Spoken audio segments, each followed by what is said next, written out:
Oh, hi. Whoa, an interesting day in Celtic politics as the ginger dwarf from the north, young Miss Nicola Sturgeon, says she's going to resign. And I can just hear the cheers and whoops around the Scottish Highlands in the Glasgow tenements as they hear the news. Because let's be fair, she's been leader in Scotland for 8 years. She's been in politics for something like 17 years there, leader, deputy leader.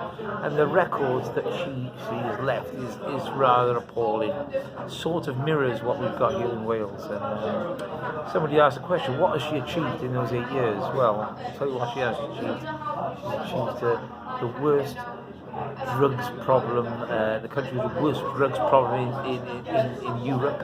She's achieved the fantastic accolade of the longest waiting list, even longer than Drakeford's waiting list here in Wales at A&E, and an awful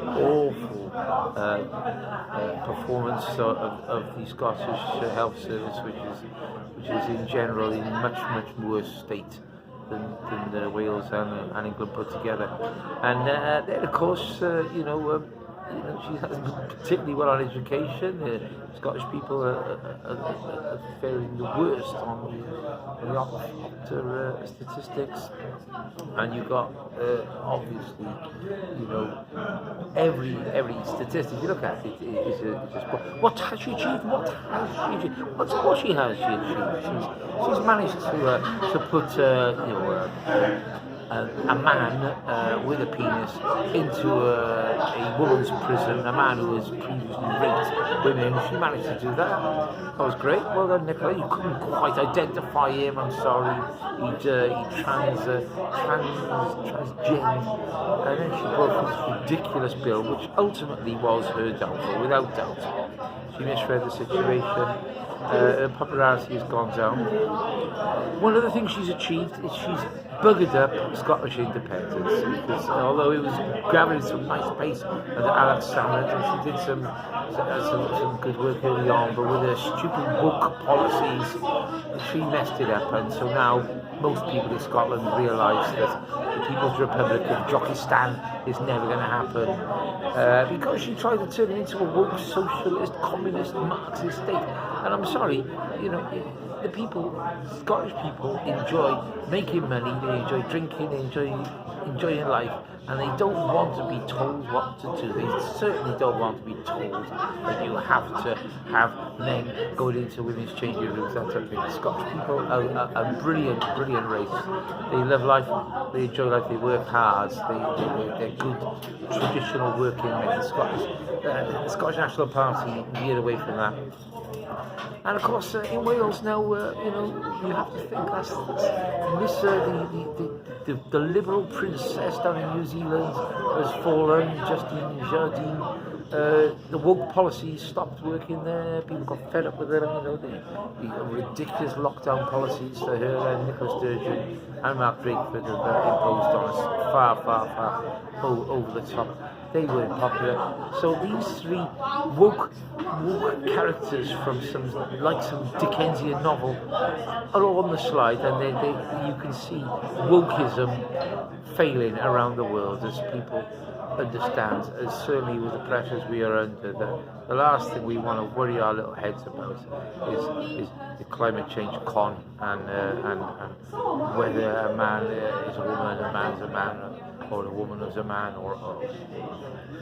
all the other sort of woke parochial pastimes that we've been force-fed. So now it's Mr. Drakeford's turn to resign. We do have sympathy with him, of course, with his wife's death, but he's on the last legs here in Wales, and of course the classic is now he's banned all roadwork projects in Wales. So in Wales, there's going to be no more roadworks, no more. What's going on will be finished. There's bloody loads of them everywhere, I know, because they take friggin' ages that you see roadwork signs, you never see many blokes doing any work, but anyway, so there's no more. So obviously the M4 Relief Road, we know they spent £157 million looking into it and then called it off. The one thing we do need, the M4 Relief Road.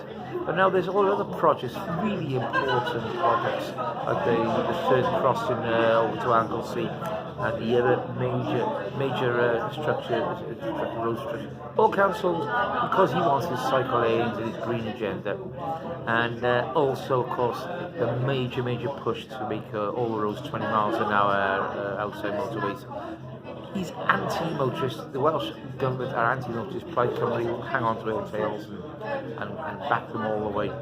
So we have a horrible situation here. Do you know what he's even done as well? He stopped rat catchers using glue boards, which is the way they catch rats. The rat goes onto the glue board for glue, gets caught there, and the next day people come and dispose of the rat. And he's banned them, and that's going to lead to mass infestations now into all the properties, and particularly NHS and the old properties could cause a problem. So many ridiculous policies that Veikos has pushed through the years. When he goes, let's hope he's gone fairly soon. Sturgeon should probably be replaced by some other Scottish blackguard like Ian Blackford or Alex Salmon when he come back. In Wales, we'll probably have some screaming banshee, somebody like Elenidd Morgan will take over, or some other socialist idiot. And I do fear for the breakup of the union, the year where this year we're celebrating Prince Charles' investiture. The Plaid Cymru and Labour and Scottish nationalists are going to plot to try and to break that free, and of course to try and get us back into Europe. Of course, Michael Gove and his cohorts, and David Lammy and the wonderful unelected Mr. Peter Tatchell are trying already in their secret meetings to try and get us slide us back into the European Union, give in to the Union. Mr. Rishi Sunak will be giving in on many places. So Welsh politics is in a transitionary stage. We haven't got elections here for quite a while, so we're going to have to put up with these bloody ridiculous Marxist plans from Labour. Let's hope the Scottish people can get rid of SNP and try and get back to normal politics up there and come away from a crazy woke socialist agenda. So in Wales we can one day come away from wokeism and the Twitterati who promote left-wing liberal socialism, and let's get back to proper politics for the real people of Wales, the real working people of Wales, and the real working people of Scotland. Hopefully one day England will fall in line as well. Goodbye.